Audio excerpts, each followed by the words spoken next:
प्रेरणास्पद कथाएं YouTube channel पर मैं धनंजय जैन आप सभी का हार्दिक अभिवादन करता हूं। दोस्तों, भागवती अपनी बेटी धनवती को लेकर दर दर की ठोकरें खा रही थी, क्योंकि भागवती का भाग्य ही कुछ ऐसा था। जिंदगी के अंदर बहुत पापड़ बेल लिए, पर भाग्यवती का भाग्य पलट ही नहीं रहा था।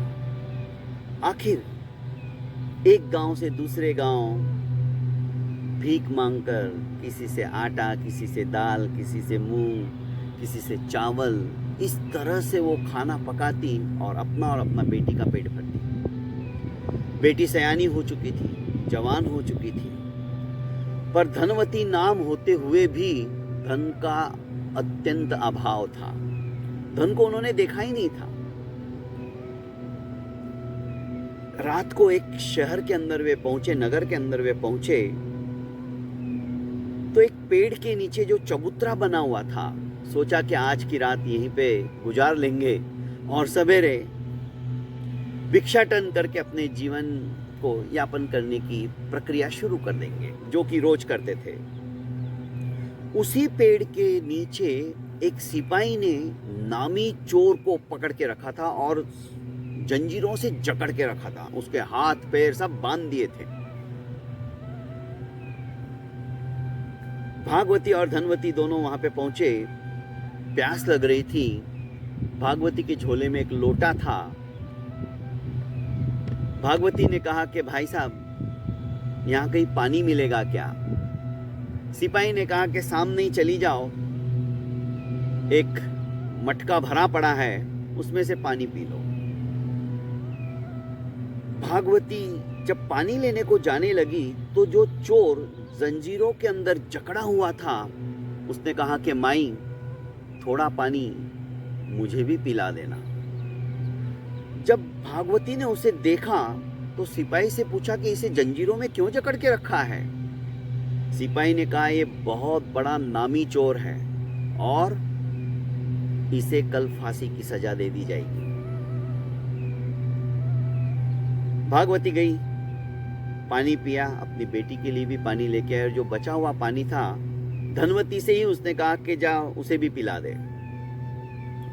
जब चोर पानी पीने लगा तो उसने धनवती की तरफ देखा और भागवती से पूछा, माई, ये तुम्हारी लड़की है क्या? भागवती ने कहा, हाँ।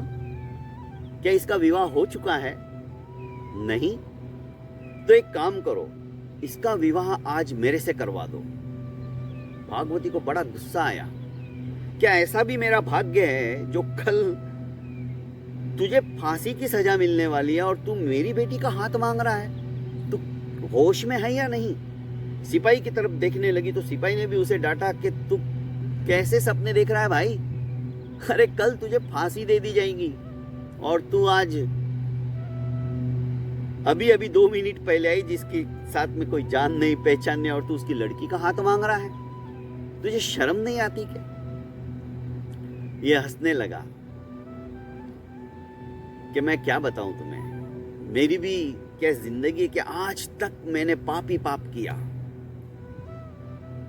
मेरा भी सपना था कि मैं अच्छी सी लड़की के साथ में विवाह करूं, घर गृहस्थी बसाऊं और अपनी इस जिंदगी को सफल बना लूं, पर मैंने गलत रास्ता चुना, गलत राह चुनी और आज तुमने मुझे पकड़ लिया। आज तक मुझे कोई पकड़ नहीं पाया है, पर एक दिन तो ये होना ही है। कर्मों के हिसाब से सबको उसका फल भोगना ही पड़ता है और आज मेरा इस जिंदगी का अंतिम दिन है। इसीलिए मैं कह रहा हूं कि इसका विवाह मेरे साथ करा दो। चप्पे, फालतू सपने मत देख। जब सिपाही ने कहा कि माँ जी, वो लोटा मुझे दीजिए, मैं भी पानी पी के आता हूं, और कहा इस चोर को कि देख, भागने की कोशिश मत करना, वरना कल तो राजा तुझे फांसी दे ना दे, मैं आज ही तुझे मार दूंगा। पर मैं कानून अपने हाथ में नहीं लेना चाहता। और सिपाही पानी लेने के लिए चल दिया। इसने कहा, मैं कहीं नहीं जाऊंगा। जाते जाते उसे सुनाई दे इस आवाज में, बोला, अब तो मेरा आज का दिन अंतिम दिन है, कल तो सजा मिलनी ही वाली है। खैर, उसने उसकी माई को कहा कि माई देख, मेरे साथ तेरी लड़की का विवाह करवा दे। इसके बदले में मैं तुझे मैंने आज तक की जो चोरी की हुई कमाई है, जो धन है, जो जेवरात है, जो हीरे मानक मोती है, वे कहाँ छुपाए हैं वो जगह मैं तुझे बता दूंगा। और वो सब खजाना तू लेके अपनी जिंदगी अपनी बेटी के साथ आराम से व्यतीत कर लेना। वो सारी संपत्ति मैं तुझे देना चाहता हूं। मैं मर जाऊंगा तूने भी यदि ना बोल दिया तो, पर ये मेरा रहस्य, मेरा खजाना मैं किसी को बताने वाला नहीं। अब तू सोच तुझे क्या करना है। भागवती ने कहा कि ठीक है, तू मुझे सारा खजाना, सारी संपत्ति, सारी दौलत दे देना चाहता है, पर इसमें तेरा क्या फायदा? एक दिन का तू विवाह करा के तुझे क्या मिलने वाला है? तू तो वैसे भी कल मर जाएगा। मुझे संतुष्टि मिलेगी, मुझे आत्मसंतुष्टि मिलेगी। मैं प्रेत बनकर जो भटकने वाला हूं वो मेरा भटकना रुक जाएगा, क्योंकि मैं निसंतान हूं, निपुत्र हूं। और निसंतान व्यक्ति जब मर जाता है, क्योंकि उसका कोई पिंडदान नहीं देता है, तो भटकता रहता है, उसकी आत्मा भटकती है। मैं भटकना नहीं चाहता हूं। चोर की बात युक्ति संगत थी। भागवती ने हां भर दी। इतने में तो सिपाही आ गया। सिपाही को उस चोर ने कहा कि सिपाही भाई, मेरी जो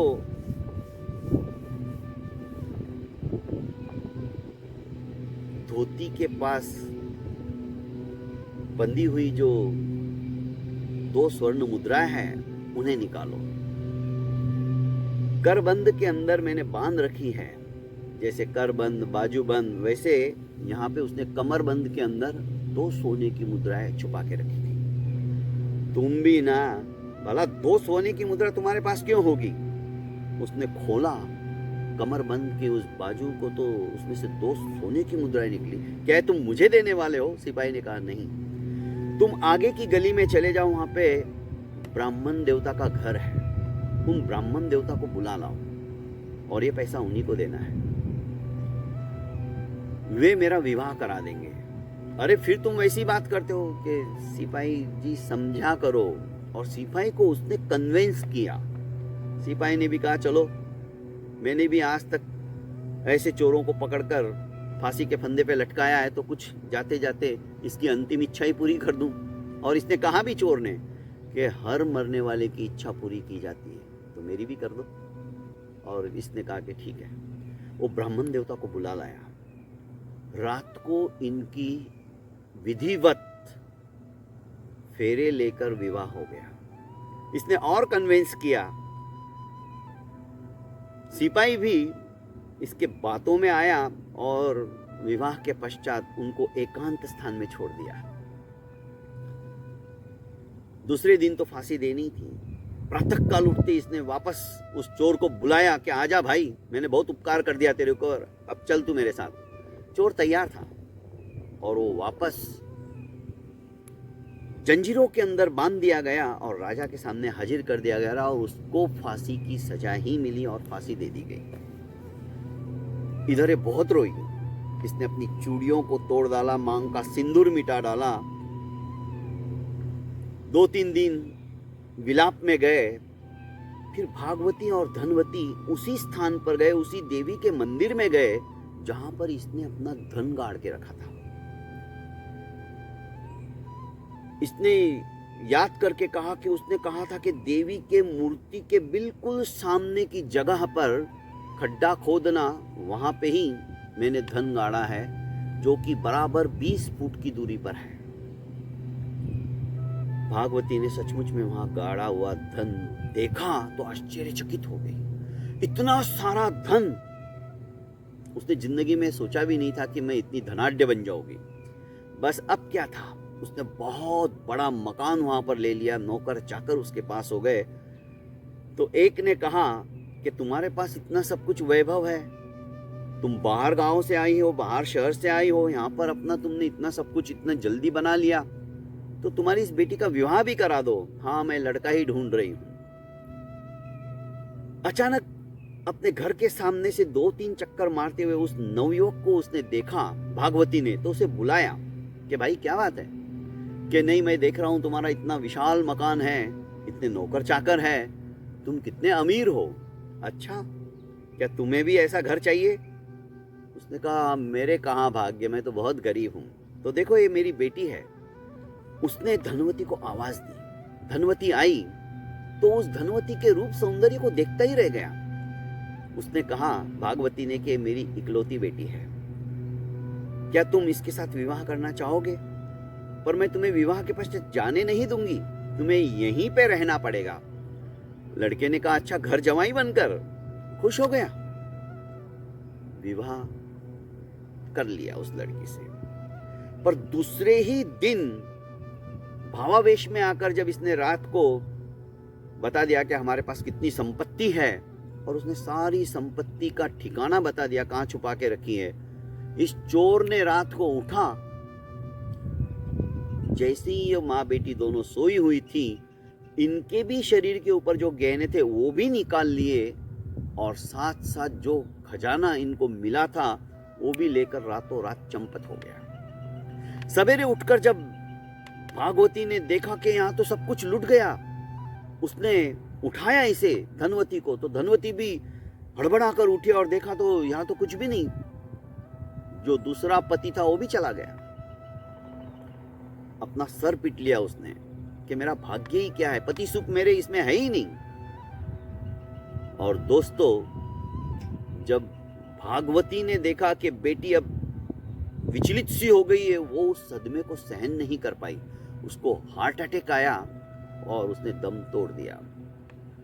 धीरे धीरे धीरे सब कुछ स्वाहा हो गया, कब्जा कर लिया दूसरों ने, इसे दर दर का भिखारी बना दिया। इसके पेट में लड़का था। जब लड़का धीरे धीरे बड़ा होने लगा तो लालन पालन करने के हालत नहीं थी, तो वही पहला वाला दौर शुरू हो गया। जगह जगह जाकर वो भीख मांगती, अपने बेटे का और अपना पेट भरती।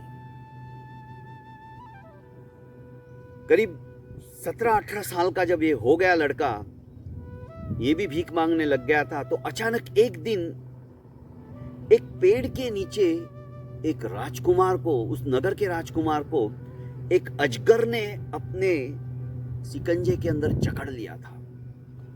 उस अजगर ने पूरी बॉडी को ऐसे बांध दिया, जकड़ लिया कि इसका सांस लेना भी मुश्किल हो रहा था। हिम्मत करके ये लड़का धनवती का भागा गया। उसने अपनी जान की परवाह नहीं की और उस अजगर की मुंडी को पकड़कर उसको कसकर छुड़ाने लगा उससे, उसकी पकड़ से, उसकी जकड़ से।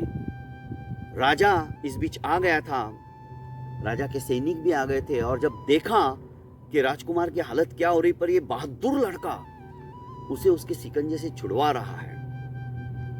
आखिर धनवती के लड़के को सफलता मिली, उसने अजगर को छुड़ाकर दूर फेंक दिया।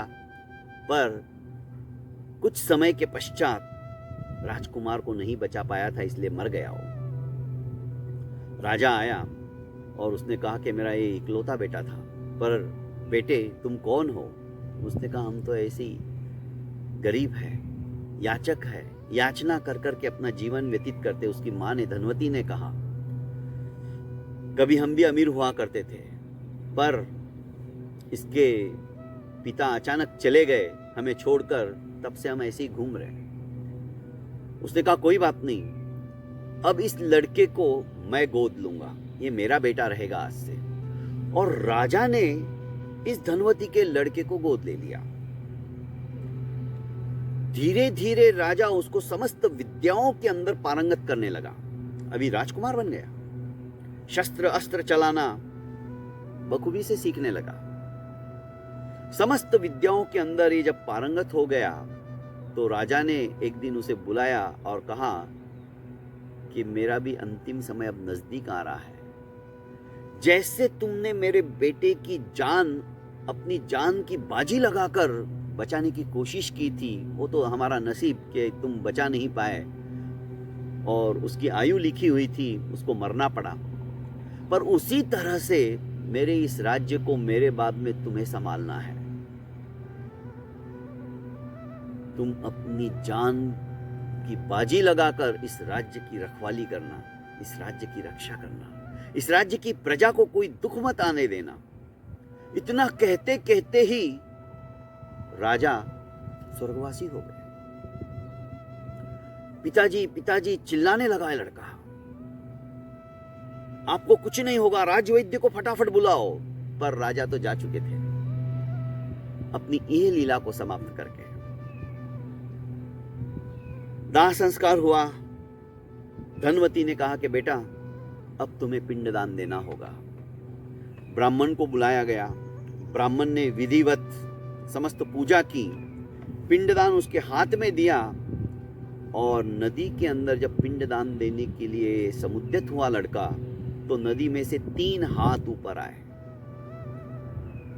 अब वेताल ने महाराज विक्रमादित्य से कहा कि विक्रम अब बता, उन तीनों हाथों में से एक हाथ उस चोर का था जिसने की समस्त संपत्ति फांसी पर लटकने से पहले धनवती और भागवती को दे दी थी और उसके साथ विधिवत विवाह किया था। दूसरा वो चोर था, उसी संपत्ति को हड़पने के लिए उसने विवाह किया और संपत्ति लेके चंपत हो गया। उसने भी विवाह किया, वो भी उसका पति बना, अर्थात इस बेटे का बाप बना। पर एक ने धन देकर विवाह किया, एक ने धन के लिए विवाह किया, वो भी चला गया। और तीसरे ने उसके बेटे की जान बचाई थी, उस राजा ने उसको अपना दत्तक पुत्र मान लिया और उसको अपना वारिसदार भी बना दिया। अब वेताल तुम ये बताओ, इन तीनों में से किसको पिंडदान देना चाहिए? उस चोर को जिसने अपनी समस्त दौलत दे दी थी, या उस दूसरे वाले चोर को जो समस्त दौलत लेके चंपत हो गया, या फिर राजा को जिसने कि अपना कर्तव्य निभाया था? विक्रम बहुत सोच समझ कर जवाब देना, क्योंकि तू जानता है और फिर भी तू नहीं बोला तो मैं तेरे सर के 100 टुकड़े कर दूंगा। विक्रम वेताल को कहने लगे कि वेताल सुन, असली पिता तो वही है चोर जिसने की विधिवत उससे विवाह किया था और अपनी समस्त संपत्ति दे दी थी और दूसरे दिन फांसी पर लटक गया था। क्यों? वो जो दूसरा चोर उसका पति नहीं था धनवती का, उसने भी तो विवाह किया था। और राजा जिसने दत्तक लिया था, क्या दत्तक पुत्र नहीं होता है? क्या उसे उस पुत्र के हाथों से पिंडदान नहीं मिलना चाहिए? विक्रमादित्य हंसते हुए बोलने लगे, ऐसे देखा जाए तो तीनों उसके पिता थे, पर पिंडदान देने का हक सिर्फ और सिर्फ उसका जो असली पिता था वो चोर था, क्योंकि वो जानता था कि दूसरे दिन मैं कराल काल के गाल के अंदर समाविष्ट हो जाऊंगा, राजा मुझे फांसी की सजा दे देगा। जानते हुए भी प्रेतात्मा से भटकने के बजाय मुझे पिंडदान देने वाला कोई मेरा वारिस मुझे मिले, इसीलिए उसने उसके साथ में विधिवत विवाह भी किया। दूसरा था, उसने तो धन के लालच में आकर विवाह किया था। और तीसरे ने तो सिर्फ अपना कर्तव्य निभाया, वो कोई भी कर सकता था क्योंकि उनके ऊपर उसका एहसान था और राजा ने उस एहसान का बदला उसे अपना उत्तराधिकारी बनाकर दे दिया। हालांकि वो भी पिता था, पर असली पिता, पिंड का हकदार यदि कोई है तो वो चोर ही है पहला वाला।